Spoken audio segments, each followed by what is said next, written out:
हरे कृष्ण। तो आम बर्तमान अच्छु आमर उत्कल बंग पदयात्रा। तो आपको आम ऑल ओडिशा संकीर्तन पदयात्रा टीम बोली कहूँ। तो यही टीम आमर इस्कन भंजनगर बड़पतंडा छक को बर्तमान आसी।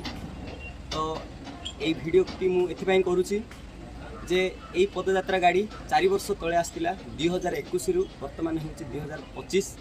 तो ये सारा ओडिशार प्रति साही गली गाँ टाउन प्रति जगह यही बलद बा शगड़ गाड़ी टाइप रो ये गोटे गाड़ी। तो ये बलद बड़ बड़ बलद आपण मैंने देखुए सी टाणी नौ पादरे भक्त मैंने घर घर गाँ गाँ सहर सहर चलुंट आ चली चली तांकर गोटे मूल उद्देश्य है जे पृथ्वीते आच्छेदत नगरादि ग्राम सर्वत्र प्रचार होइबे मोर नाम। जो महाप्रभुंकर बाणी को सार्थक करवा समस्ते पादरे चली चली केते हजार किलोमीटर ऑल ओडिशा को से माने भ्रमण कलेनी।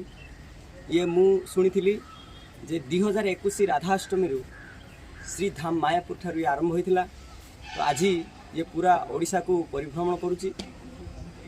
ये संकीर्तन सहित सहित आउ गोटे मध्य काम करुच्ची जे हरि गुण कीर्तन हरिंकर लीला कीर्तन प्रत्येक गाँव में होची। समस्त को माला जप करने दि जाउची।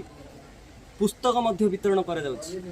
आमर इस्कन प्रतिष्ठाता आचार्य श्री श्रीमद एसी भक्तिवेदांत स्वामी शिल प्रभुपाद तांकर मूल इच्छा थिला घरे घरे किंदी गीता भागवतम चैतन्य चरितामृत आदि जिते सबू तांकर ग्रंथ रही भगवान गुण कीर्तन ग्रंथ समस्त घरे केमी पहुँचू।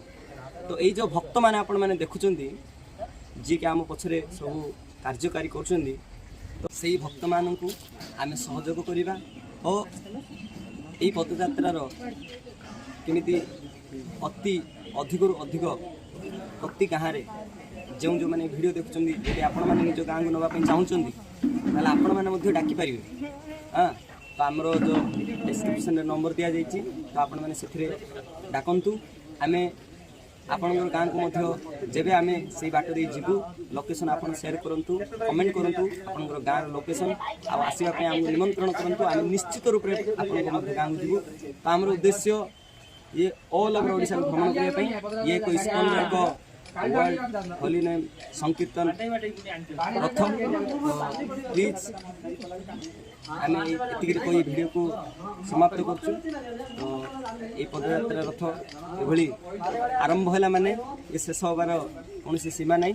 ये आमर इच्छा अच्छी महाप्रभुंर आंदोलन के सब जगह पहुँचू। तो हरे कृष्ण।